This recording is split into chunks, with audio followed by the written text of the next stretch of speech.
या वीणा वरदण्डमण्डितकरा या श्वेतपद्मासना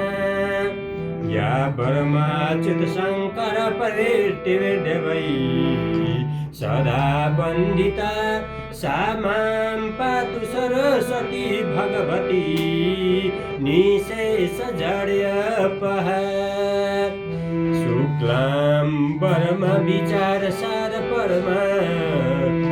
मध्यं जगद्व्यापिनीं वीणा पुस्तकधारिणीम् अभेदं जाड्यान्धकारपहां